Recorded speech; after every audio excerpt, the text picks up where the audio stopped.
সবাইকে প্রণাম, নমস্কার। সাপ্তাহিক কথামৃত পাঠের আয়োজনে সবাইকে স্বাগত জানাচ্ছি। ব্যক্তি যদি না বুঝতে চায় তাহলে বোঝানো মুশকিল,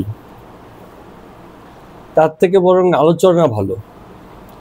আলোচনায়, কথায় কথায়, গল্পে, উপমায়, ঘটনায়, প্রবাহে কত কিছু বেরিয়ে আসে।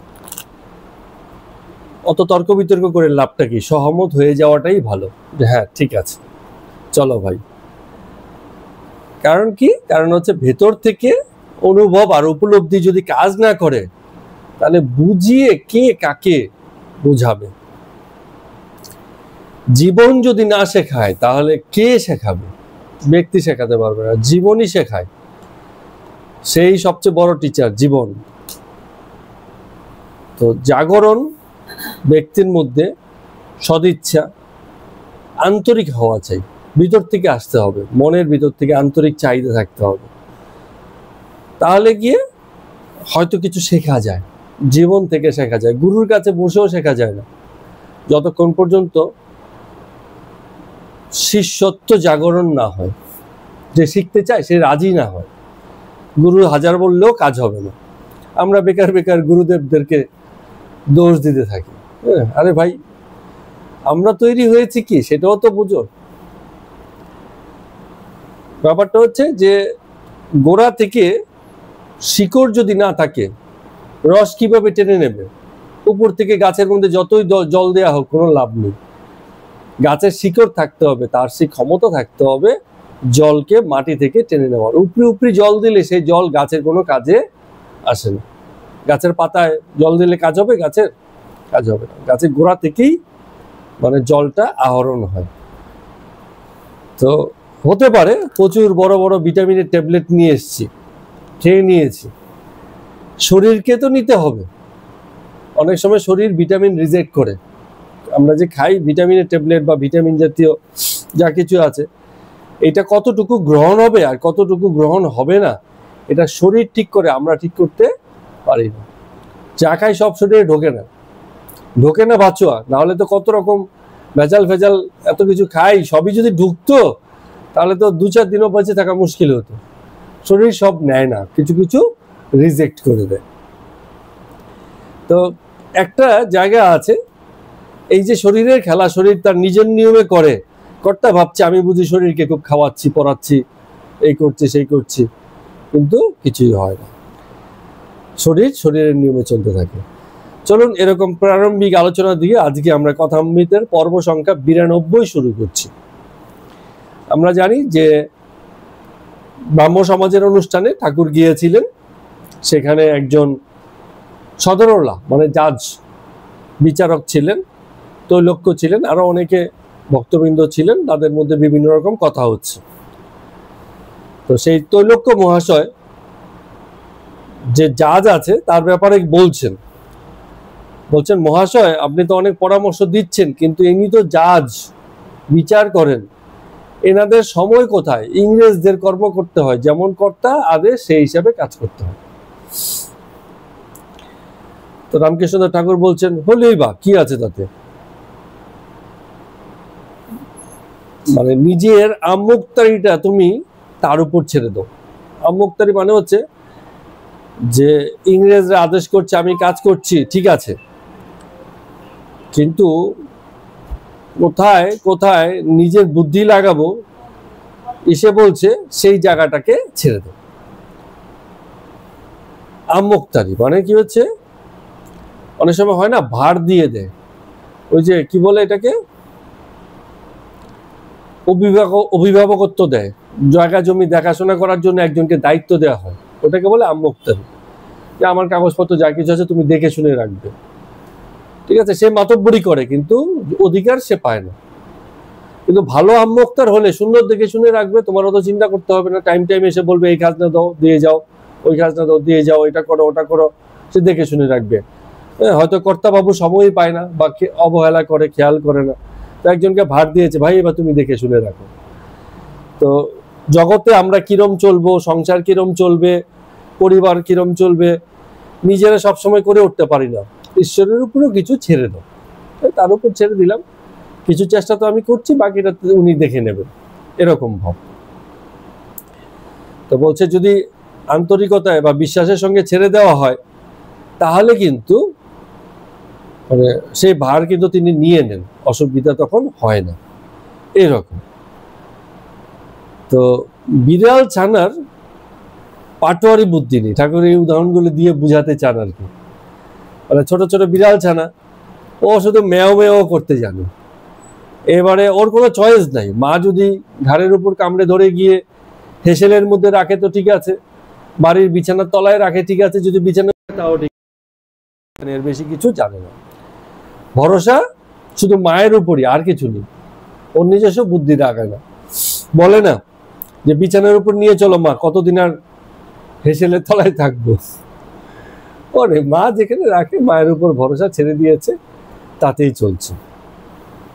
তো ঠাকুর বলছেন যে এই যে এত অজুহাত দিচ্ছ বা এত কথা বলছে, এই কাজ সেই কাজ, এর কথা শুনতে হয়, কথা শুনতে হয়, শুনলেই বা, কিন্তু মূল জায়গাতে সব তার উপর ভরসা করে ছেড়ে রাখো, এরকম। তো এবার সদরল আবার জাজ সাহেব বলছেন যে আমরা তো গৃহস্থ, কতদিন এসব কর্তব্য করতে হবে? রামকৃষ্ণ ঠাকুর এসব প্রশ্নের ব্যাপারে সাধারণত লোককে মানে সমর্থনই দেন, বলে হ্যাঁ তোমাদের অনেক কর্তব্য আছে বই কি, সামাজিক কর্তব্য থাকে একজন জাজের, ঘরের ছেলে মেয়েদেরকে মানুষ করা, স্ত্রীকে ভরণ পোষণ করা, মা বাবা ভাই পরিবারের অন্যান্য সদস্য যারা আছে তাদেরকে দেখাশোনা করা, কারণ সবাই তো জাজ হয় না, একটা ফ্যামিলিতে একজন দুজনই হয়, তো তাদের দিকে বাকি সবাই চেয়ে থাকে। এটা কিন্তু দেখেছি কিনা জানি না, আপনারা দেখেছেন কিনা, পরিবারে কোনো একজন ভাই দাদা যেই হোক বড় পরিবারে, সে যদি অবস্থাপন্ন হয়ে যায়, বাকিরা দেখা যায় আর কেউ কিছু করতে পারবে না, সবাই তাকিয়ে থাকে তার দিকে, যে এবারে তিনি একটু করে দেবেন আমাদের, তাহলে যদি কিছু হয়। ভরসা থাকে বলে কি হচ্ছে, নিজের আর কিছু করে উঠতে পারে না। এরকম তো আমি দেখেছি, অনেক পরিবারই দেখেছি যেখানে 4 জন 5 জন 7 জন ভাই, তার মধ্যে 1 জন 2 জন খুব ভালো আছে, আর বাকিদের টেনে নিয়ে যাচ্ছে, বাকিরা কিছু করতে পারছে না, এরকম অবস্থা। ব্যবসা বাণিজ্য করার জন্য টাকা পয়সা পর্যন্ত দিয়ে দিয়েছে, লস খেয়ে বসে এসে আবার সেই দাদার কাছেই হেরে গেছে, এবার চলো উদ্ধার করো, এরকম ব্যাপার। তো রামকৃষ্ণ ঠাকুর বলছেন কর্তব্য তো থাকেই, হ্যাঁ, তো সেগুলো করতে হয়। সুখদেবাদি দয়া রেখেছিলেন, দয়া রেখেই অন্তরে দয়া রেখেই সংসার করতে হয়, হিংসা করে লাভ নেই, ক্ষমতা আছে করে যাও, কোনো অসুবিধা নেই। তো এবার জাজ সাহেব বলছেন যে এই যে সন্তানের প্রতিপালন, এটা কতদিন করব? তো এটা আমাদের এই উত্তর কোথায় দিয়েছে, আমাদের যে বিভিন্ন আশ্রমের ভেদ আছে সেখানেই বলা হয়েছে যে কত বছর, 20 বছর সম্ভবত, প্রথম থেকে 1 বছর থেকে জন্মের পর থেকে শুরু করে 20 বছর পর্যন্ত হচ্ছে আমাদের ব্রহ্মচর্য, তারপরে গিয়ে হচ্ছে আপনার গারস্থ জীবন। গারস্থ জীবনে কি হয়, 50 বছর পর্যন্ত গারস্থ জীবন চলে, যোগ্য উত্তরসূরি তৈরি করতে হবে। গারস্থ জীবনের উদ্দেশ্য হচ্ছে যে যোগ্য উত্তরসূরি তৈরি করতে হবে, যে পরে আবার এই ব্রহ্মচর্যের শিক্ষা নেবে। এ তো সহজ বিষয়। তো ওই যে বলছে যে কতদিনে কর্তব্য করতে হবে, যদি আমরা আমাদের শাস্ত্রীয় বিধান মানি তাহলে 50 বছর অবধি করতে হবে, তারপরে তোমার জায়গা ছেড়ে দিয়ে অন্য কাউকে সেই জায়গায় স্থল অভিষিক্ত করতে হবে, যে এবার তুমি ভাবু, দেখো আমি দেখে নিয়েছি, এবার তোমার দেখার সময়, এইরকম। তো যোগ্য উত্তরসূরি তৈরি করা পর্যন্ত। তো রামকৃষ্ণদেব ঠাকুর এই কথাটা বলছেন যতক্ষণ পর্যন্ত না সাবালক হয়, সন্তান যতক্ষণ পর্যন্ত না সাবালক হয় ততক্ষণ পর্যন্ত দেখে রাখো। পাখি পর্যন্ত, যখন পাখির ছানা বড় হয়ে যায় তখন ধাড়িটা টুকরে টুকরে দেয় যাতে ওর কাছে আর না আসে। এবার তুমি নিজে গিয়ে খাবার সংগ্রহ করে নিজেরটা নিজে করে খাও, আর আমার আর নেই, আমার দায়িত্ব আর নেই, এরকম ব্যাপার। অনেক সময় তো এও শুনেছি যে দুর্বল যে মানে পাখি, সেই পাখিকে মানে মা পাখি ফেলে দেয়, 3-4টে পাখি হয়েছে, ছানা হয়েছে, তার মধ্যে যেটা দুর্বল, যেটা মানে সবল না, সেগুলোকে ফেলে দেয়, যে ও বাঁচবে না, ও হয়তো টিকবে না, এরকম ব্যাপার। হ্যাঁ, প্রকৃতি জগতে এরকম কিছু থাকে, অনেক সময় হয়। হ্যাঁ হুম ওকে নেয় না সবাই, কারণ জানে সবাইকে বাঁচাতে পারবে না। কুকুরের 4-5টা ছানা হয়, একটা দুটো দেখবেন শেষ পর্যন্ত টিকে থাকে, বাকিগুলো গাড়ি চাপা পড়ে এই করে সেই করে অনাহারে কত রকমের মারা যায়।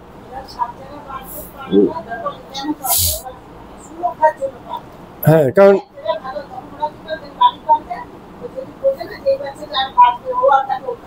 ছেড়ে দিয়ে যায়, উপায় নেই, কারণ ও জানে সবাইকেও বাঁচাতে পারবে না, এরকম ব্যাপার। প্রকৃতির সুরক্ষা ওর আপন নিয়মে আছে। হ্যাঁ, আমরা চেষ্টা করি বেশি, কারণ আমাদের আন্তরিক মায়ার টানটা বেশি।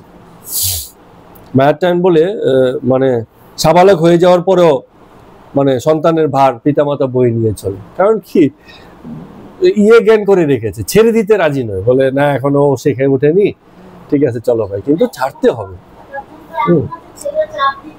হ্যাঁ হ্যাঁ সেই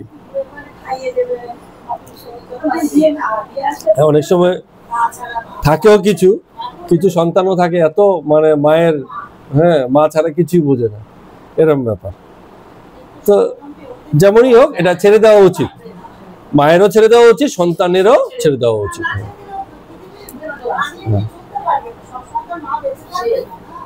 তো এইসব ভাবে বলছেন। তো এখানে বলছেন যে স্ত্রীর প্রতি তাহলে কি কর্তব্য হবে, ওই জাজ সাদরওয়ালা জিজ্ঞেস করছেন, বলে তখন রামকৃষ্ণদেব ঠাকুর বলছেন স্ত্রীর প্রতি একটাই কর্তব্য, তাকে ধর্মোপদেশ দেওয়া। মানে কর্তা স্ত্রীকে ধর্ম জ্ঞান দেবে, ধর্মোপদেশ দেবে, ধর্মপথে চলার জন্য অনুপ্রাণিত করবে। সব কর্তার হাতেই কীর্তন, পরিবারের কর্তা ঠিক না হলে যাতা অবস্থা মানে ঠিক থাকে না। তিনি যদি ঠিক থাকেন তাহলে বাকিরাও ধর্মপথে থাকেন, বাকিরাও সেই ধর্মপথে চলে। এর মধ্যে উপরি উপরি হয় অনেক সময়, মানে শুধু আচরণিক ধর্ম না, হ্যাঁ আন্তরিক ধর্ম উপদেশ দিতে হয়, যেই ধর্ম উপদেশের ভিতর দিয়ে অন্তরের জাগরণ ঘটে। অনেকে আছে আমি এও দেখেছি, মানে এককালে খুব তীর্থবৃত্ত ভ্রমণ করে, কিন্তু তার ঘরেই ভীষণ রকম অধার্মিক আচরণ শুরু হয়ে যায়। কারণ কি শুধু তীর্থ ভ্রমণ করে, শুধু ধর্ম আচরণ করে, শুধু পূজা পার্বণ করে তো ব্যাপারগুলো হয় না।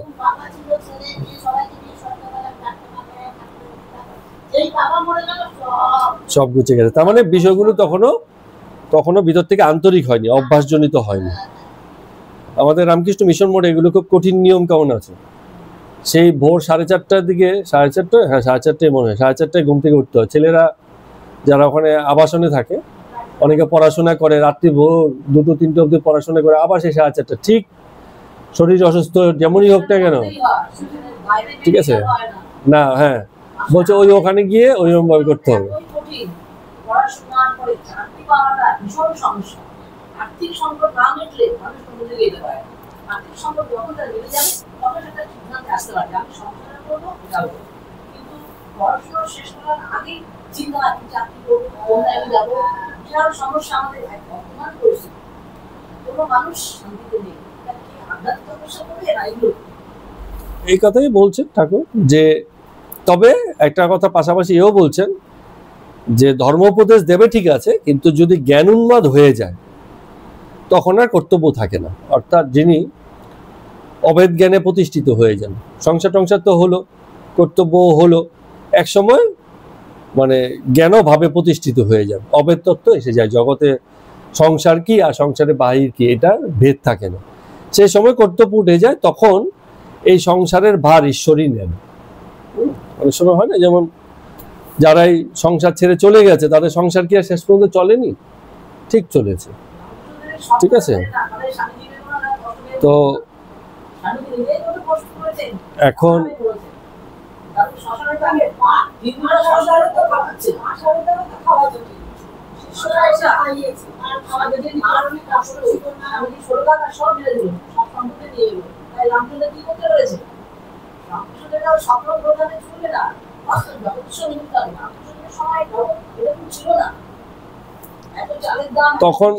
তখন তো আমি মনে করি অভাব আরো বেশি ছিল, অভাব আরো বেশি ছিল, কঠিন ছিল।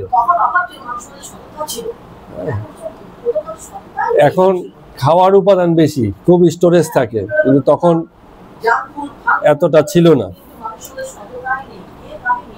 এখন না খেয়ে মরাটা খুব মুশকিল, গভর্নমেন্ট খুব কেয়ার করে। এখন না খেয়ে মরাটা কিন্তু খুব মুশকিল। কারণ কি বলুন তো, অনেক রকম স্কিম আছে, আপনি 5 টাকা দিয়ে এক বেলা খেতে পারবেন, আছে তো উপায়। তো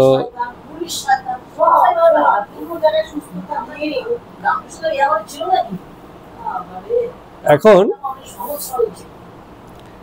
তো তিনি বলছেন যে এটা কিরকম হয়, যখন বড় পরিবার, জমিদারের ছেলে নাবালক থেকে জমিদার মারা যায়, তখন ওসি করে দিয়ে যান। ওসি হচ্ছে একটা সরকারি ব্যবস্থাপনা আর কি, ন্যাস রক্ষক। উইল বা ট্রাস্টের মাধ্যমে জমি জমা দেখাশোনার ভার কাউকে দিয়ে যান, তত্ত্বাবধায়ক বা অভিভাবকত্ব দিয়ে যান, যেহেতু বাচ্চা সাবালক হয়নি। তখন কি হচ্ছে, সেই যে যাকে দিয়ে গেলেন তিনি সবকিছু দেখে শুনে রাখেন। এটা হচ্ছে ওসি করা বলে। তো ঠাকুর বলছেন যে এরকম যার অবেদ এসে গেছে জগৎ সম্পর্কে, তার অনেক রকম ব্যবস্থা আছে। ওসি করে দিয়ে যান, তার উপর ভার ছেড়ে দিয়ে যান, সব ঠিক চলে যায়। ওসি হচ্ছে একটা সরকারি ব্যবস্থা আর কি, আইনগত একটা ব্যবস্থা। না না না না, অ 6 রস্বীকারের ছি, ওছি। ওছি মানে হচ্ছে ন্যাস ভার অর্পণ করা, দেখাশোনার ভার অর্পণ করা। এটা একটা মানে কথা আর কি। তো বিজয় গোস্বামী বলছেন যে যিনি অনন্যমন হয়ে তার চিন্তা করেন, অনন্যমন মানে হচ্ছে তার মন অন্য কোথাও নেই, শুধু তাতেই আছে, এমন মন। তার চিন্তা করেন, তার প্রেমে যিনি পাগল হয়ে যান, বাহ্যিক পাগল নয়। সেদিনকে আমরা একটা গান করছিলাম, আজকে যে সুযোগ হয়ে দেখবো ওখানে, বলে এই যে পাগলনির বেশ কালীর, দিগম্বর মানে পোশাক আশাক নেই, গায়ে জামা নেই। এই পাগলনির পাগলামি দেখেও যে দিগম্বর বা পাগল, সে নিজে পর্যন্ত ভয় পেয়ে যায়। এই হচ্ছে এমন পাগলামি, ঠিক আছে? এমন অনন্য মন, মানে মনে আর কেমন কিছুর জায়গা নেই, ঠাঁই নেই। সামাজিক হিসাব নিকাশ, পারিবারিক হিসাব নিকাশ, দায় দায়িত্বের কথা বলবেন, তার মনে তো সেসব ঢুকেই না। এক কান দিয়ে ঢুকছে, আরেক কান দিয়ে বেরিয়ে যাচ্ছে। অল্প বয়সে এরকম হয়। আমি এরকম একজনকে দেখেছিলাম, 16-17 বছরের ছেলে, বাড়িতে থাকেই না, বাড়িতে রাখতে পারে না, বেঁধেও রাখতে পারে না, অনেক চেষ্টা করেছে, ভালো ঘরের ছেলে, ঠিক আছে? কেবল কি করে, বাড়ির বাইরে শ্মশানে পড়ে থাকে, এসে পড়ে থাকে। কি হয়েছে ওর মধ্যে? হ্যাঁ, লাস্ট জীবনের খবর আর আমার কাছে নেই, আমি তাকে ওই সময়টুকুই দেখেছি। তো দেখুন, জীবনের চয়েস এক একজনকে এক এক রকম দেয়। সবাই যদি একই নিয়মে চলতো, তাহলে কেউ আর বেগাবন, বেকার, ঘুরে বেড়ানো থাকতো না, সবাই সংসারী এবং খুব দায়িত্বশীল থাকতো, ঠিক আছে? হওয়ার উপায় নেই। কেউ কেউ কেউ সাধু সন্ন্যাসীও খুশি, কেউ কেউ বেকার ঘুরে বেরিয়ে খুশি, কেউ আবার খুব কর্মব্যস্ত হয়ে খুশি। কে যে কিসে খুশি থাকবে, জীবন যে তাকে কি চয়েস দিয়েছে কেউ জানে না, আমরা দিতে পারি না। এই বৈচিত্র্য জগতে আছে। তো যারা ঈশ্বর ভক্ত হয়ে পরিবার ছাড়েন, তাদের সেটাই চয়েস, জীবন তাদেরকে সেই চয়েস দিয়েছে। আর যে জীবনে চয়েস এই রেখেছে যে সংসারেই থাকবে, দায়িত্ব কর্তব্য পালন করবে, তাই করবে, কি আছে? সবার তো একই রকম চয়েস হয় না, সবার পরিণতি একই রকম হয় না। এখন এই কথাও চিন্তা কেউ করে না। এই কথা চিন্তা করলে পর্বত আরোহণে কেউ যেতে পারতো না, যে আমি তো মরেও যেতে পারি। হ্যাঁ, তো জীবনে আমি কোনোদিন পথে ঘাটে পড়ে থাকতে পারি, না কেউ থাকতে পারি, এই কথা সবাই চিন্তা করে না। কেউ কেউ ভাবে আজকে এই মুহূর্তে যেমন আছি, যেমন ভাবে বাঁচতে চাইছি, বাঁচতে তো পারছি, এতেই আনন্দ। সেদিন কি হবে জানি না। এরকম অনেক অর্থনৈতিকভাবে সচ্ছল সক্ষম ব্যক্তির তো সে জীবন ভালো যায় না। তো কেমন যে জীবন যাবে এই চিন্তা করার বিষয় নয়, ঠিক আছে? নেই। একটা হচ্ছে যে কর্তা শুধু করণীয়টুকু করতে পারে, তারপরে আর বাকি কিছু তার কাছে নেই।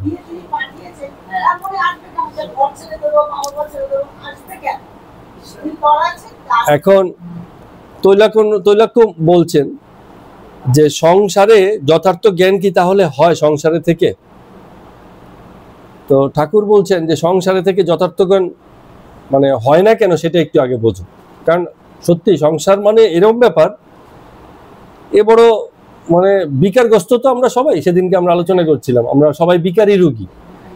এখন সামনে যদি তেঁতুলের জলা রাখে তো আমাদের তো জিভে জল আসবেই, এরকম ব্যাপার। সংসার হচ্ছে মোহগ্রস্ত হওয়ার জায়গা, এখানে এমন সব উপাদান আছে মানুষের মনকে মোহগ্রস্ত করে রাখে। আর যখন সেসব উপাদান থাকে তো কে বলতে পারে যে সংসারে থেকেও আমার পূর্ণ জ্ঞান হবে? খুব মুশকিলের ব্যাপার। তো বলছে যে কি করে বুঝবো তাহলে যে হয়েছে কি না? বলবে তখনই বুঝবে যদি দেখো যে হরিনাম শুনেই শরীরে রোমাঞ্চ হচ্ছে, চোখ দিয়ে জল পড়ছে, এতটা ভাবাবেগ মনে আছে। কারণ বিষয়াসক্ত ব্যক্তি কি হচ্ছে, দেহ বুদ্ধি তার যায় না। সবসময় যে সংসার সংসার তা না, আর মানুষ তো আত্মবুদ্ধিতেও বেশি, মানে আত্ম বা স্বার্থ বুদ্ধিতেও বেশি মাতরা। আমরা থাকি বটে সংসারে, শুধু পরের হিতে বা সংসারের কল্যাণে কজন থাকি? সবাই তো নিজের দিকটাই চিন্তা করছে। এই যে আমরা ভাবছি শেষ বয়সে সন্তান আমাদেরকে দেখবে, এই ভাবনাটাও তো একটা স্বার্থ ভাবনা, ঠিক আছে না? তো এই স্বার্থ ভাবনাটাও তো আমাদের আছে। এই কারণে তো একটু মন দিয়ে সংসার করছি, একটু কষাস হয়ে, একটু সচেতন হয়ে ছেলে মেয়েদেরকে গড়ে তোলার চেষ্টা করছি, যাতে দেখে। তো ঠিক বলেছেন, যতই আমরা লুকিয়ে রাখি এই স্বার্থ বুদ্ধিটা কিন্তু প্রকাশ পেয়েই যায়, সবাই বুঝেই যায়। মুখে বলছি আমি পরের উপকারে করছি, তোমাদের উপকারের জন্য করছি, কিন্তু অ্যাকচুয়ালি বোঝা যাচ্ছে এখানে ব্যক্তির স্বার্থ জড়িয়ে আছে, এইরকম। তো ঠাকুর বলছেন যে, এটা উদাহরণ দিয়ে বলছেন, উনি তো আবার উদাহরণগুলো খুব ভালো দেন। বলে নারকেলের জল পুরো শুকিয়ে গেলে তবে নারকল থেকে, মালাটা থেকে নারকলটা আলাদা করা যায়, না হলে আলাদা করা যায় না। একটু কাঁচা যদি থাকে ও মানে ওটার সাথে মানে ইয়ে করা যায় না, ওই দাদি কেটে কেটে বার করে না, যদি ঝুনু নারকল হয় তবে সেটা কাটলেই চট করে উঠে যাবে বা একটুখানি গোল হয়ে যাবে। হ্যাঁ, তো বলছে এরকম আলগা ভাবটা যতক্ষণ পর্যন্ত সংসারকে তুমি অমন ভাবেই রাখো, সংসারের সঙ্গে একদম ওতপ্রোত কাঁচা সম্পর্ক, একজন একজনকে ছাড়া চলছে না, তো এমন জ্ঞান যতক্ষণ থাকে ততক্ষণ মানে সংসারের থেকেও আলগা হওয়া যায় না, ওই মানে কাঁচা নারকেলের মতো হয়। আর যদি খড় নারকেল হয়ে যায়, যৌন নারকেল হয়ে যায়, তবে সংসারের থেকেও আছো তুমি মালার মধ্যেই, কিন্তু তাও যেন আলগা আলগা ভাবটা আছে। তো এগুলো উদাহরণ দিয়ে বলছেন, আরো উদাহরণ দিচ্ছেন। বলছে দেয়াশলায় কাঠি যদি শুকনো হয় একবার ধপ করে ঘষলেই জ্বলে যাবে, আর যদি ভেজা হয় বারবার ঘষো, ফেলে দাও, কাঠি কেবল নষ্ট হচ্ছে, জ্বলবেই না। তো বিষয় রসে যদি ভিজেই থাকো তাহলে তোমাকে যতই ঘষাঘষি করো, গুরুর কাছে যাও, তীর্থ করো, আচার আচরণ করো, ভক্তির যত ভাব রাখো, ভিতরে ভিতরে তো সেই জিনিস মজিয়ে আছে, শুকিয়ে আছে, মানে শুকিয়ে নেই, মানে ভিজে আছে, ঠিক আছে? সেই একই জায়গাতে হাজার চেষ্টা করো কেবল পণ্ডশ্রম, একদম পরিষ্কার বলছে, হাজার চেষ্টা করো কেবল পণ্ডশ্রম। যদি শুকিয়ে যাও, সংসারের রস যদি তোমাকে ভেজাতে না পারে, সংসারেই আছো, আসলে বাক্সের মধ্যেই আছো, জ্বালানো মাত্রই তুমি জ্বলে উঠবে, কোনো অসুবিধা সেখানে হবে না। তো তৈলক্য আবার বলছে, তো এই যে বিষয় রস, এই রস শুকুবার উপায় কি? হ্যাঁ, কি করে শুকুবো এই বিষয় রসটাকে? তো বলছে একটা জিনিসই বারবারই বলছে, আন্তরিকতা আর হচ্ছে কামিনী কাঞ্চন থেকে দূরত্ব, যতটা পারে দূরে রাখা। হ্যাঁ, এই যে আপন মা বোধ থাকলে এক্ষুনি হবে। আমাদের কি হয়, আমরা বলি তো মা মা বলে, হ্যাঁ মা মা বলে ডাকিস না রে আর, কিন্তু সেই রকম আন্তরিক ডাক হয় না। নিজের মাকে মানুষ যেরকম ডাকে, কালিমাকে গিয়ে তো অমন ডাকে না, কালিমাকে একটু কমই ডাকে, মানে ডাকে ঠিক ওই পর্যায়ে ডাকে না যে আমাকে দিতেই হবে। হ্যাঁ, এই যে একটা উদাহরণ দিয়ে বলছে, বলে ছেলে কি হয়, ঘুড়ি কিনবার জন্য মায়ের আঁচল ধরে পয়সা চায়, আর মা সকল কাজ ফাজ বন্ধ করে সকলের সঙ্গে গপ্প করতে বসেছে, তো খুব আলাপ আলোচনা জমে উঠেছে, আর ছেলে পিছন থেকে এসে আঁচল ধরে টানছে, কারণ গপ্পে মজে গেছে, তো আঁচল এই যা না দূরে খেল না, মানে সরিয়ে দিচ্ছে বারবার। আর ছেলে ধাক্কা খেয়ে একটু যাচ্ছে, আবার একটু বাদে এসে আবার টানছে, কারণ ওর তো ঘুড়ি কিনতে হবে, পয়সা চাই। ও এবার যতই হোক, মা ছাড়া আর কোনো উপায় নেই, এখন যতই তাড়িয়ে দিচ্ছে, খেদিয়ে দিচ্ছে, যতই মানা করছে, ও কিন্তু ছাড়ছে না পিছন, বারবারই করছে। শেষে বিরক্ত হয়ে মা কি বলে, একটু রোষ হতো, তোমরা একটু থামো, আমি একটু আসছি, ওকে পয়সাটা দিয়ে আসি। একদম রাগে গজগজ করতে করতে হাত ধরে টেনে নিয়ে গিয়ে প্যাটটা খুলে দুটো পয়সা বার করে যা বলে ধাক্কা দিয়ে আবার সেই এসে চলে গেছে। তো বলছে ওই যে ছেলে, ওর তো ঘুড়ি চাই, তো মার কাছে আবদারটা ওরমই হয়, জানে মা ব্যস্ত, তারপরেও কিন্তু মাকে ছাড়বে না, কারণ ওর ঘুড়ি চাই, ও আর তো কিছু দেখে না, মা গপ্প করছে কি করছে, দুটো ধাক্কা দিয়েছে কি বকা দিয়েছে, ওইসব দেখে লাভ নেই, আমার ঘুরি চাইছে। তো এরকম আন্তরিক চাহিদা আছে মায়ের কাছে গিয়ে, এরকম আন্তরিক ভাবে কাঁদতে হবে, এরকম আন্তরিক ভাবে চাইতে হবে। তো এইসব লক্ষণও আমরা দেখেছি, আমরা গেল দিনকেও আলোচনা করছিলাম। হ্যাঁ, সে তারাপীঠে একজন ভক্ত মায়ের পা ধরে আর ছাড়ছে না, সবাই টেনে টেনে বার করার চেষ্টা করছে, না আমি আর ছাড়বো না। সে হয়তো এই কথাই বুঝে নিয়েছে যে ধরলে ছাড়তে নেই। হ্যাঁ, শুধু আক্ষরিক ভাবে মানে ফিজিক্যাল প্রতিমা মাকে ধরলে তো হবে না, মায়ের অস্তিত্ব শুধু প্রতিমাতেই নেই। তো যতক্ষণ তাহলে প্রতিমার সামনে আছে ততক্ষণই মা, বাকি সময় কি মার সঙ্গে নেই? সবসময়ই আছেন। হ্যাঁ, এক রোখ চাই, তার প্রতি যে ডেডিকেশনটা আছে আমাদের, সেই এক রোখায় একটা ডেডিকেশন চাই। তো ঠাকুর বলছেন শিখেরা এসে আমাদেরকে অনেক সময় বলতো যে ঈশ্বর দয়াময়, তিনি আমাদের খেতে দিচ্ছেন, পড়তে দিচ্ছেন, সন্তান দিয়েছেন, হ্যাঁ সংসার দিয়েছেন, জগতে বেঁচে বর্তে থাকার জন্য কত উপাদান দিয়েছেন, আমরা তার প্রতি ভীষণ রকম কৃতজ্ঞ। তো ঠাকুর বলছেন তোমরা এগুলো কি বলো, আমি তো বুঝতে পারি না। হ্যাঁ, তোমার যদি ছেলে পুলে হয় তাহলে কি তোমার খাওয়ার ভার অন্য কোনো লোকে এসে নেবে? তুমিই তো নেবে। তেমনি তোমারই যদি ঈশ্বর হয়, তুমি যদি তারই সৃষ্টি হও, তাহলে তোমার দেখাশোনা করবে, তোমাকে রক্ষা করবে, তোমাকে খাবার দেবে, এই করবে সেই করবে, সব তো তারই কর্তব্য। তুমি অত চিন্তা করছো কেন? তোমার অত কৃতজ্ঞতা কি? নিজের বাবার প্রতি কি এত কৃতজ্ঞতা? সকাল বিকাল তাকে বলো যে আপনি আমাদের খাওয়াচ্ছেন, পড়াচ্ছেন, অনেক কৃতজ্ঞ আমরা। বলো না, কেন বলো না? কারণ আপন জ্ঞানে এসব তোমার আসে না। তুমি জানো বাবার কাজই আমাকে খাওয়ানো, পড়ানো, লালন পোষণ করা। তো ঈশ্বরের ক্ষেত্রে কেন এসব বলো? তার মানে কি ঈশ্বরকে অত আন্তরিক জানো না, নিজে সৃষ্টিকর্তা হিসেবে জানো না? দূরের মনে হয়, কাছের কেন মনে হয় না? কাছের মনে হলে এসব কথা বলতে না। তখন এসব কথা শুনে সেই সদরওয়ালা জাজ বলছেন তাহলে আপনি কি বলতে চান, তিনি কি দয়াময় নন? তো ঠাকুর বলছেন আরে দয়াময় নয় সেই কথা নয়, কথাটা হচ্ছে আপন পর জ্ঞান।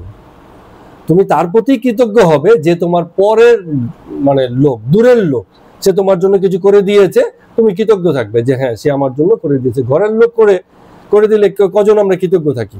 বাড়িতে মা স্ত্রীরা রান্না করে, হ্যাঁ সকাল বিকাল খাওয়ার সময় তার প্রতি কৃতজ্ঞতা প্রকাশ করি, অথচ খাওয়ার আগে ঈশ্বরের নাম নিয়ে নিচ্ছি। যে আয়োজন করে দিচ্ছে তার কিন্তু কোনো নাম নেই। হ্যাঁ, খাওয়ার সময় বলছি যে হ্যাঁ খুব ভালো রান্না হয়েছে, খুব ভালো, কৃতজ্ঞ আমি। খাওয়া শেষ করে তাকে গিয়ে প্রণাম করছি, তা কিন্তু করছি না। কেন? আপন লোক, অত চিন্তা করে গেছেন, এর কাজই আমাকে খাওয়ানো, এতটা। তো বেশি ঈশ্বরকে যদি এরকম আপন জ্ঞান কেউ করে, হ্যাঁ তবে তার মধ্যে অধিকার বোধ এসে যায়। হ্যাঁ, সে আর তখন এরকম আনুষ্ঠানিকতায় যাবে না। সে ঈশ্বরকে বলবে কেন রে, আমি চাইছি তুই দিবি না, দিবি না রে কেন শালা, দিতেই হবে, এরকম ভাব, কাছের জ্ঞান। তো মোটামুটি সব ধর্মেই এই দূরত্বটা আছে ঈশ্বরের সঙ্গে। যেমন ইসলামিজমে বলা হয় ঈশ্বরকে ভয় করো, হ্যাঁ হিন্দু ধর্মে এইসব নেই। ঈশ্বরকে সন্তান জ্ঞান, বাৎসল্য জ্ঞান, সখা জ্ঞান, হ্যাঁ প্রেয়সী জ্ঞান, শ্রেয়সী জ্ঞান, যত রকম কাছের জ্ঞান আছে, যত রকম ভাবে তুমি আঁকড়ে ধরতে পারো ধরো, কোনো এখানে বাধা নেই, দূরত্ব নেই, এরকম ব্যাপার। তো এবার সদরওয়ালা জাজ বলছেন আচ্ছা অভিমান অহংকার জ্ঞানে হয় না অজ্ঞানে হয়? তো মানে অভিমান, মানুষের যে অভিমানটা আসে সেটা অহংকার থেকে আসে না অজ্ঞান থেকে আসে? তো প্রথম কথা হচ্ছে অভিমান মানে হচ্ছে আত্মবোধের একটা চরম অনুভব। অভিমান মানে কি? যে আমি আছি, এই অস্তিত্বের প্রতি আমার দারুণ অনুভব, সেখান থেকে অভিমান হয়। কেউ আপনাকে পাত্তা দিল না, তো মনে মনে একটা অভিমান হলো যে সে, আমি তার কাছে গেলাম, সে আমাকে পাত্তাই দিল না। তার মানে তখন কি আমি এটা খুব গুরুত্বপূর্ণ হয়ে যায় যে আমি অবহেলিত হয়েছি, এই বোধটা তীব্র। তাহলে অভিমান কোথা থেকে আসে? যে আমি জ্ঞানে প্রচন্ড মানে সেই মুহূর্তে আমি জ্ঞানটা যার তীব্র হয়ে যায় তখনই সে অভিমান করে। তো অভিমান থেকেই অহংকারটা আসে, এটাই স্বাভাবিক। সেই অভিমানী মনটা কি বলে যে ঠিক আছে করে নে, আমাকে দেখার লোক বউ আছে, আমি কি সাধারণত দেশের লোক নাকি, আমি নিশ্চয়ই আমি খুব বিশেষ, এরকম ভাব। তো ঠাকুর এটার উত্তর দিচ্ছেন, বলছেন আমি মলে গুচিলে জঞ্জাল, এক কথায় বলছেন আর কি। বলে এই যে আমি বোধটা, এটা যদি মরে তবে জগতের যত জঞ্জাল আছে, মান অভিমান বোধ, অহংকার বোধ, পাওয়া না পাওয়ার বোধ, পাপ পুণ্য বোধ, যত রকম বোধের কারবার আছে সব বন্ধ হয়ে যাবে। জঞ্জাল হয়ে আছে আমাদের মনের মধ্যে। আমি আমি এইসব জঞ্জালকে আঁকড়ে ধরে আছে। আমি মানেই অহংকার, সে এসবকে আঁকড়ে ধরে আছে। সে বিভিন্ন রূপ বার করে নিয়েছে, ঠিক আছে। আয়নার সামনে নিজেকে দেখে, একজন ভালো বলছে কি খারাপ বলছে সেটা দেখছে, নিজে কাজ করছে স্যাটিসফ্যাকশন নিয়ে, একজন প্রশংসা না করলে হবে না, ঠিক আছে। এই যে আমরা ইউটিউবে আপলোড করি, ঠিক আছে, কজন দেখলো একটু দেখতে থাকি, কেন? কারণ অ্যাপ্রিসিয়েশন চাই, লোকে দেখছি কিনা দেখি না। তার মানে কি হচ্ছে, কোথাও না কোথাও মানে এই যে এগুলোকে আঁকড়ে ধরে আমরা বাঁচি, হ্যাঁ, কর্মপ্রেরণার কারণ হিসাবে এগুলোকে আমরা করি, অ্যাপ্রিসিয়েশন চাই। হ্যাঁ, একটা গাড়ি কিনেছি, কেউ এসব জিজ্ঞেসও করছে না, কিরে তুমি গাড়ি কিনলে কেমন কিনলে, বলছে কিরম ব্যাপার বলুন তো। সেই ভদ্রলোক যে দাঁত বাঁধিয়েছিল সোনার দাঁত, কেবল সেই দিক দিয়ে হাসে, যেদিকে সোনার দাঁত সেই দিক দিয়ে হাসে। কেন? কারণ যাতে লোকে দেখে আমি বলে। তার মানে বিষয়গুলো তাই। যখন দেখবেন কারো জীবনে কোনো একটা ঘটনা ঘটেছে, সেই ঘটনারই বারবার সকাল বিকাল সেই গল্পই করে যাচ্ছে, একই গল্প একই জনকে 3বার 4বার শোনাচ্ছে, সকালে শুনিয়েছে আবার বিকেলে শুনিয়েছে, দুদিন পরে দেখা হচ্ছে সে একই কথাই বলছে, একই গল্প। কারণ আমরা অ্যাটেনশন সিকার, আমরা সেই জিনিসগুলো চাই। তো এই জন্য বলছে এই আমিটা যখন মরবে, জঞ্জালটা গুছে যাবে, তখন আর অত কে কি বললো ভাবলো এইসবের ব্যাপারে মানে ইসে নেই।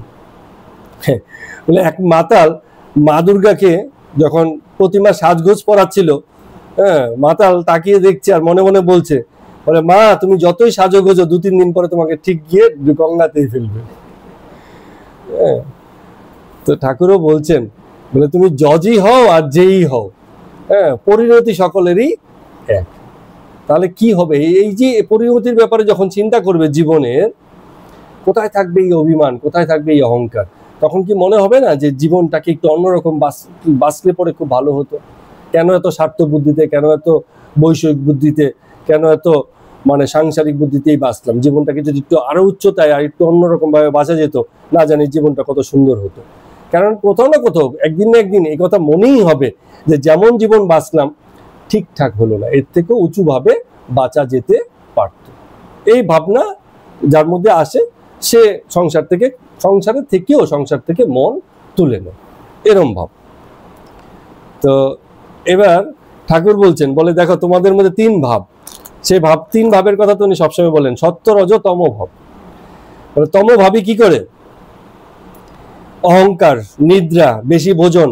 খুব ভালো খেলাম আজকে, আমার তো একজন আছে পরিচিত, নাম টাম বলা যাবে না, হ্যাঁ, লোকে কি খায় জানেন, আমাদের বাড়িতে এরম এরম রান্না হয়, লোককে দেখি কত পয়সাওয়ালা লোক খাই না, আমরা খেয়ে মানে গল্প করে অভ্যস্ত।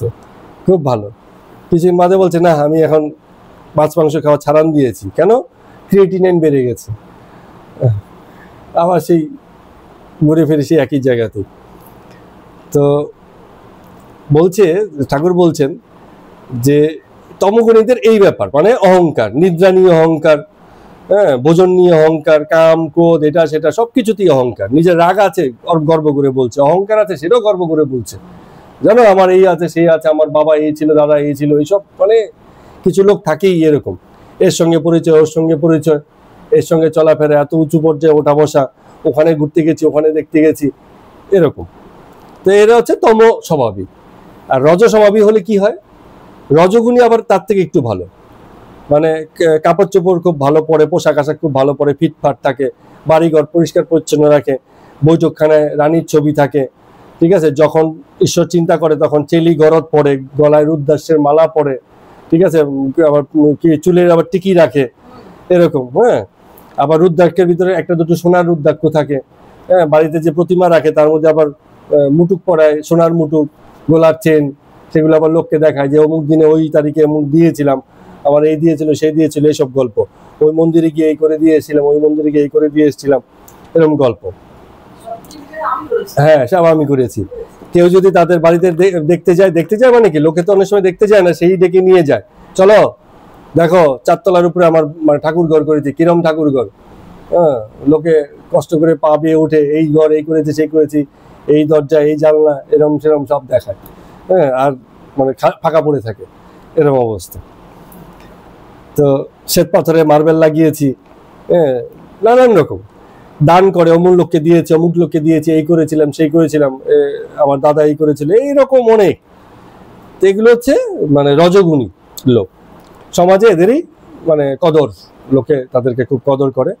আর সত্যগুণী লোক ও বাইরে থেকে বোঝাই যায় না কিছু, শান্তশিষ্ট, যেমন তেমন কাপড় চোপড় পোশাক আশাক করছে, হ্যাঁ, ওই রোজগার করে অতটুকু যতটুকু হলে পরে তার ঠিকঠাক চলে যায়। কখনো লোকের তোষামত করে না। তারপরে বাড়িতে খুব একটা মেরামতও নেই, ছেলেদের পোশাক আশাক কি পরাবে না পরাবে এরকম অত চিন্তা ভাবনা নেই। অনেকের থাকে, আমি একজন বাবাকে তো জানি, সবসময় আমাকে বলতো ছেলে মেয়েদেরকে সবসময় ভালো পোশাক। তো সেখানটায় আমরা শ্রীকান্তকে খুব মানে বাঁধন কোন রকম তার জীবনে বাঁধতে পারেনি, ঠিক আছে, রাজলক্ষ্মীও তাকে বাঁধতে পারেনি, এরকম ব্যাপার। হ্যাঁ, তো এরকম থাকে, কিছু লোক থাকে, হ্যাঁ, যে সংসারে থাকে বটে কিন্তু ওরকম বাঁধনে সে বাধা পড়তে রাজি নয়। এরকম কিছু লোক থাকে। তো নিত্যজীবেরা এরকম শিয়ানা মাছ, হ্যাঁ, মানে থাকে সংসারে কিন্তু জলে তাকে বাঁধতে পারবেন না, ঠিক আছে। ওই ঈশ্বরে যে স্ত্রী কটায় উঠবে বসবে তেমন ব্যক্তি হন না, কথা শোনেন না, নিজের যেটা ঠিক লাগে করেন, এরকম ব্যাপার। তো আর সংসারী লোকেদের কি অবস্থা, ঠাকুর তো এগুলো খুব ভালো করে দেখেছেন, অবজারভেশন থেকে বলছেন। বলে মৃত্যু শয্যায় শুয়ে পরিবার কিংবা ছেলেদেরকে বলছে, দেখো প্রদীপে সলতে কিন্তু পুড়ে যাচ্ছে, অনেকটা তেল নষ্ট হচ্ছে মৃত্যু শয্যাতে, অর্থাৎ মরে যাচ্ছে, তখনও চিন্তা যে তেলটা একটু বেশি হয়ে যাবে। হ্যাঁ, বলে সলতেটা একটু কমিয়ে দাও, না হলে তেল পুড়ে যাবে। তো পরিবার আর ছেলেদের কথা মনে করে কাঁদে আর বলে, হায় আমি মূলে তোদের কি হবে, এরকম ভাব। আবার অনেক সময় পরিবারের হয়তো বড় ছেলে বা 2-3টে ছেলে হয়তো বলছে, মরুক না কেন, মরলেই তো ভালো, ভাগাভাগি এটা করে এবার নিজের মতো করে বাঁচতে পারি। হ্যাঁ, এখন কে যে কি মন মানসিকতা নিয়ে রাখছে, সে হয়তো ভাবছে আমি মরলে এদের কি হবে, আর ওখানে ছেলে ভাবছে যে তাড়াতাড়ি মরুক, তাতে ভাগাভাগি এটা তাড়াতাড়ি হয়। তো সংসারী লোক হচ্ছে উটের মতো। উট কি করে, মানে মরুভূমিতে তো সবসময় ভালো ঘাস হয় না, কিছু ঘাস আছে কাঁটাযুক্ত ঘাস। এখন ও উটের উপায় নেই, ও ঘাস খাবে বলে ওই কাঁটাযুক্ত ঘাসই খেতে থাকে। এমন অবস্থা যে ওই ঘাস খেতে গিয়ে মুখ দিয়ে দরদর করে রক্ত পড়ে, তাও কিন্তু ঘাস খাওয়া মানে ছাড়ে না। তো সংসারী লোকের একই ভুল বারবার সে করে, কারণ ওতেই মজে আছে। ছেলে মারা যায় বছর বছর আগে, তো যেটা হতো, অল্প বয়সী ছোট ছোট বাচ্চা ছিল, অসুখ বিসুখ চিকিৎসা অত জোরদার ছিল না, তো মারা যেত। তারপরেও আবার দেখা যাচ্ছে বছর বছর আবার সন্তান বিয়ে যাচ্ছে, মেয়ের বিয়ে দিয়ে সর্বশান্ত, তারপরে দেখা গেছে পরবর্তীতে আরো 3-4টে মেয়ে। তো ঠাকুরের কথাই বলছেন, বলে যা তোমার যন্ত্রণা, হ্যাঁ, ঠাকুর এটাই বলছেন, যা তোমার যন্ত্রণা সেখান থেকে তোমার মানে মুক্তির চেষ্টা তো নেই, সেই যন্ত্রণাতেই আবার আছো, যেই যন্ত্রণাতে আছো সেই যন্ত্রণাতেই বারবার মানে ওইটারই প্র্যাকটিস করছো, এরকম। বলে তীর্থ করতে গেলেও ঈশ্বরের দিকে মন নেই। হ্যাঁ, পুটুলি মানে হচ্ছে কি, ওই ব্যাগ ট্যাগ যেগুলো নিয়ে যায় সেগুলির দিকে ধ্যান, জুতুর দিকে ধ্যান, হ্যাঁ, ইয়ে করে দেন যে তীর্থ করতে গেছে যে পুটুলি ঠিক আছে কিনা, জুতোটা ঠিক আছে কিনা, ওর দিকে মন বেশি পড়ে আছে আর কি। তো যা হয় আর কি, তীর্থ করতে গেলে এখন তো ম্যাক্সিমাম লোকের তীর্থ মানে হচ্ছে সেলফি তোলা। এই বড় যন্ত্রণার ব্যাপার হয়ে গেছে। কোনো মন্দিরে গিয়ে কোনো মন্দিরের ইতিহাস, হিস্ট্রি, গল্প কিছু জানার দরকার নেই, কেবল সেলফি, আমি থাকবো আর পিছনে এসে থাকবো সব জায়গাতে। হ্যাঁ,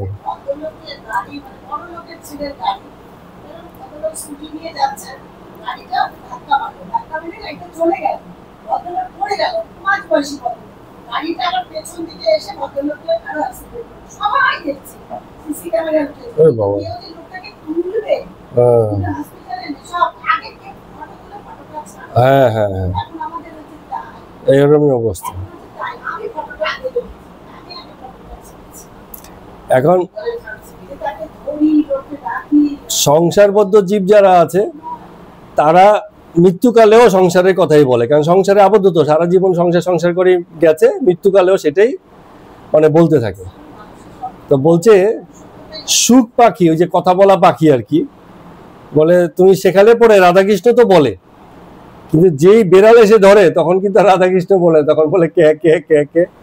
হ্যাঁ, বলে শেখানোর জন্য বলার জন্য ঠিক বলে, কিন্তু যখন বিপদে পড়ে তখন কিন্তু মানে রাধাকৃষ্ণের কথা বলে না, কারণ পাখির তো রাধাকৃষ্ণ জ্ঞান নেই, শুধু ইমিটেট করে, নকল করে বলেছে, কিন্তু ওর তো যখন প্রাণ হরণ হয় তখন গিয়ে সেই একই রকম বিষয়। তো এখন একটা সুন্দর প্রশ্ন করেছেন একজন ব্রাহ্মভক্ত, বলছেন ঠাকুর আপনি বলছেন যে মৃত্যুকালে আমরা ঈশ্বর চিন্তা করতে পারি না, তো বেঁচে থাকতে তো ঈশ্বর চিন্তা করেছে, সেসবে কি কাজ হবে না? ভালো প্রশ্ন করেছে। এখন ঠাকুর কি উত্তর দিবে আমি জানি না, আমি একটা উত্তর দিচ্ছি। তো উত্তরটা হচ্ছে যে মৃত্যুকালেও যা সংসার চিন্তা যায় না, তাহলে জীবনে এবার সে কি হরিনাম করেছে এবার আপনারাই বুঝে দেখুন। যখন মরে যাচ্ছে তখনও যদি তার সংসার চিন্তা মাথার মধ্যে থাকে এবং সেই কথাই যদি বলে, তাহলে বেঁচে থাকতে যে সে হরিনাম করেছে সেই সব হরিনামে কোনো আন্তরিকতার যোগ নিশ্চয়ই ছিল না। হ্যাঁ, থাকলে কি আর সে ওই বিষয়ে মানে মাথা দেয় মৃত্যুকালেও? তো ঠাকুর বলছে, এবার ঠাকুর উত্তরটা দিচ্ছে কি বলে, তো একটা হাতিকে তুমি চান করিয়ে ছেড়ে দেবে, ও গিয়ে আবার এক্ষুনি ময়লার মধ্যে ধুলো মাখবে। বলে চান যদি করিয়ে নাও না তাহলে আর ওকে ছাড়তে পারবে না, ওকে ওই যে মানে হাতিশাল যেখানে রাখে সেখানে রেখে দাও, এবারে ও বসুক সুখ, ওখানে তো পরিষ্কার পরিচ্ছন্ন থাকবে, ধুলোতে গড়াগড়ি করবে না। বিষয়টা হচ্ছে এরকম, যদি ঈশ্বর বুদ্ধি এসে যায় তাহলে মাথায় সেটাই থাকবে। এখন আসে না বলেই ওই জিনিসটার মধ্যে সংসার বুদ্ধি জীবনেও থাকে, মৃত্যুকালেও সেই বুদ্ধিটাই থাকে। তো ঈশ্বরে এত মানে বিশ্বাস নেই বলেই আমাদের কর্মের ভোগ আর যায় না, কর্মফলের ভোগ আর যায় না, সেসব বিষয়ে চিন্তাও যায় না।